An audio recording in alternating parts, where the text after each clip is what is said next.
आज जो खबर हम आपको बताने जा रहे हैं ये नेटो की चिंता को बढ़ा सकता है, ये अमेरिका की चिंता को बढ़ा सकता है। इसीलिए क्योंकि हाल ही में आपने देखा चाइना में एक विक्ट्री डे परेड का आयोजन हुआ और इसमें तमाम राष्ट्राध्यक्ष मौजूद थे।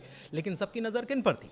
सबकी नज़र थी चाइना पर, साथ ही साथ रूस पर, साथ ही साथ ईरान पर और नॉर्थ कोरिया पर। लेकिन ये नज़र क्यों थी और ये क्या बता रहा है, क्या मैसेज दे गया जिसकी वजह से नेटो की तो नींद उड़ी है, अमेरिका की अच्छी खासी नींद उड़ी हुई, ट्रंप की अच्छी खासी नींद उड़ी है।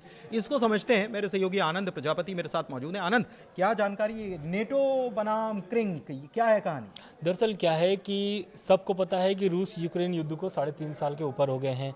अब क्या है कि यूक्रेन भी नहीं चाहता है कि युद्ध हो, अब रूस भी नहीं चाहता कि युद्ध हो। अभी तो पुतिन ने न्योता भी दे दिया है जेलेंस्की को कि भाई आप आइए मॉस्को और मिलते हैं, युद्ध खत्म करते हैं। लेकिन मॉस्को जाने के लिए शायद जेलेंस्की अभी तैयार नहीं है। क्यों नहीं तैयार है? क्योंकि चीन ने जो एक तरीके से मैदान तैयार किया है। मैदान इसलिए मैं बोल रहा हूँ क्योंकि जो आप क्रिंक की बात कर रहे हैं उसमें क्या है कि चीन, ईरान और रूस, उत्तर कोरिया एक साथ दिखे हैं। उससे ये समझ में आ गया है। दरअसल चीन में जो परेड थी उसमें ईरान के जो राष्ट्रपति हैं मसूद पेजेस्कियान वो शामिल हुए थे। उसमें उत्तर कोरिया के जो किंग जोंग उन हैं वो भी शामिल हुए थे। रूस के प्रमुख जो हैं पुतिन साहब वो भी शामिल हुए थे। चीन खुद ही कर रहा था तो शी जिनपिंग खुद ही वहाँ पर मौजूद थे और जिसका फोटो बहुत तेज वायरल भी हो रहा है उस पीरियड के बाद से। और उस फोटो को लेकर के ट्रंप भी बहुत चिंतित है। ट्रंप ने भी ट्वीट किया कि ये साजिश हो रही है अमेरिका के खिलाफ, रूस चीन मिल करके साजिश कर रहे हैं, हालांकि खिचड़ी पका रहे हैं। और इसलिए वो और ज़्यादा टेंशन है क्योंकि यूक्रेन पे उन्होंने जितना अभी तक एक तरीके से आर्थिक सहयोग किया है, अब उनको वो चिंता सताने लगी है। मैं पैसे के लिए इसलिए बात कर रहा हूँ क्योंकि ट्रंप जो है वो पैसे के अलावा और कोई चीज़ बात नहीं करते हैं। और ट्रंप को चिंता यही सता रही है कि क्या ये जो 4 देश हैं 32 देशों पे भारी पड़ जाएंगे क्या? 32 देश यानी कि नाटो। और आपको पता है कि नाटो पर जो भी हमला करता है तो पूरे 32 देश एक जगह जाकर के लड़ते हैं। लेकिन यूक्रेन भी उसी में शामिल होना चाहता था, जिसको अमेरिका ने खुद नकार दिया कि यूक्रेन अब नाटो में शामिल नहीं होना चाहता है, नहीं किया जाएगा। लेकिन अभी भी युद्ध जारी है। लड़ाई तो यही था कि नाटो में नहीं शामिल होगा इस कारण से। लेकिन अब जो लड़ाई युद्ध हो रही है ये युद्ध इसलिए हो रही है कि ज़मीन का जो अदला बदली है उसके लिए राजमंदी नहीं हो रहा है। दोनों लोग राजमंदी नहीं कर रहे हैं क्योंकि पुतिन चाहते हैं कि जो कब्जा अब तक हो चुका है इस लड़ाई में वहां तक जमीन मिला जाए, वो हमें चाहिए। यूक्रेन के जो जेलेंस्की साहब हैं वो कह रहे हैं कि नहीं, हम जो 2014 वाली बॉर्डर थी हम वहाँ से बात करेंगे। और अमेरिका ने भी एक बार झटकार दिया है यूक्रेन जेलेंस्की को कि भाई 2014 छोड़ो, जो अब 2-3 साल से जो आपकी लड़ाई चल रही है उसमें जो ज़मीन गई उसको वापस लेने की बात करते हैं। मामला जमता नहीं है, बहुत सारी मीटिंग होती है। आपने देखा होगा कि अभी ट्रंप और पुतिन की भी मुलाकात हुई थी। उस मुलाकात के बाद से ट्रंप कुछ निष्कर्ष नहीं निकला, लेकिन ट्रंप बहुत निश्चिंत हो गए थे। लेकिन चीन जो मैदान तैयार किया उससे पूरा सब धराशायी हो गया है। उसी की बात कर रहे हैं। दरअसल देखिए ये एक बात तो तय है आनंद कि रूस जो है वो एक ऐसा खिलाड़ी है जो जला भुना बैठा है नेटो को लेकर के। बिल्कुल, क्योंकि उसके ही हिस्से हुए और उसके बाद जो देश बने वो नेटो में शामिल हो गए। बिल्कुल। तो एक रूस की तकलीफ ये है, दूसरी तरफ ये तो हो गया। और फिर चाइना जो है, चाइना अमेरिका से ट्रेड वॉर उसका चलता ही है। हमने देखा कि डोनाल्ड ट्रंप पहले भी आए थे, पहले कार्यकाल में भी तो चाइना के साथ उनकी नहीं बनी थी। बिल्कुल। दूसरी बात रही ईरान की, तो ईरान भी तो जला भुना बैठा। बिल्कुल। अब देखिए क्या है, ईरान तो जला भुना है इसलिए क्योंकि आप जानते हैं कि ईरान और अमेरिका की जो डील वाली मामला चल रहा है वो बन नहीं रहा है।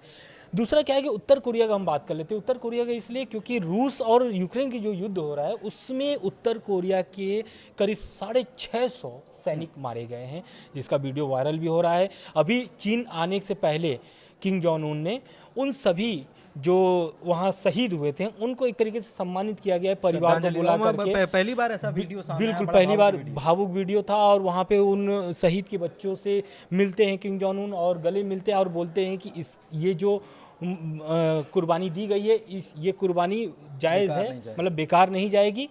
और उसके बाद आते हैं पुतिन से मुलाकात करते हैं चीन में।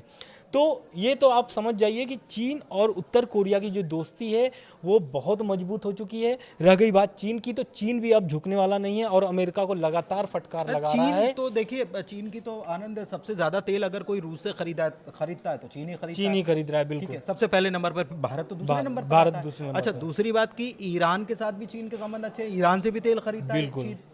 और ईरान और रूस जो है उसके संबंध कितने अच्छे हैं। मिडिल ईस्ट में अगर कोई रूस का कोई पक्का साथी है तो वो ईरान है।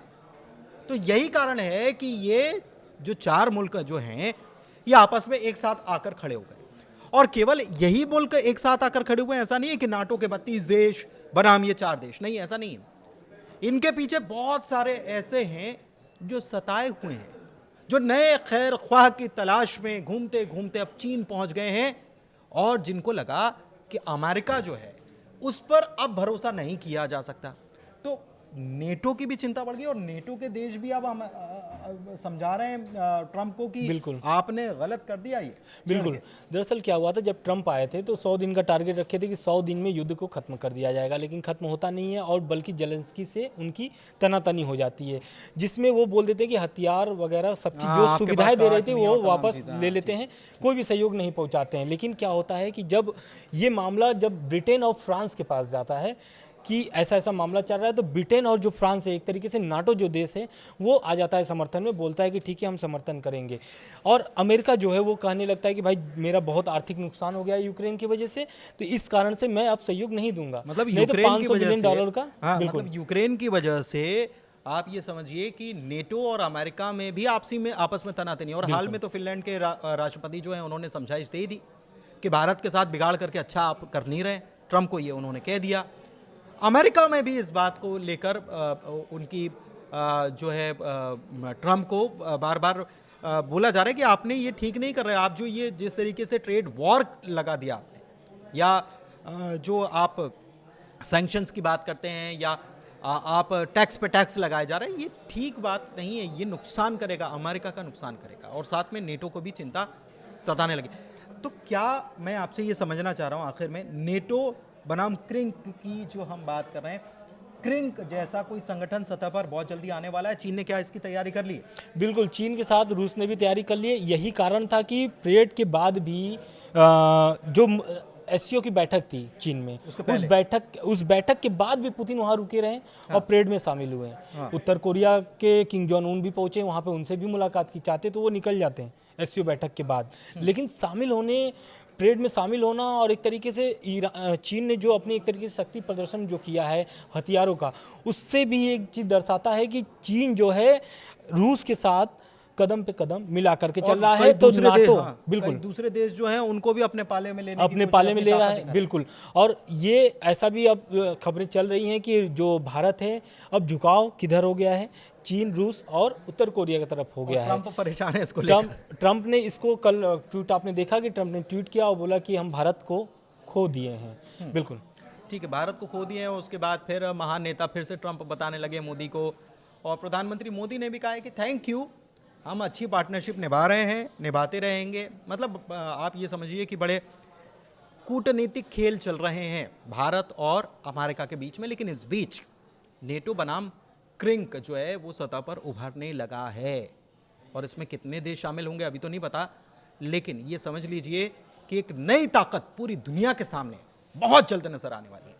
फिलहाल ग्लोबल अड्डा में इतना ही, जी दीजिए इजाजत। धन्यवाद। धन्यवाद।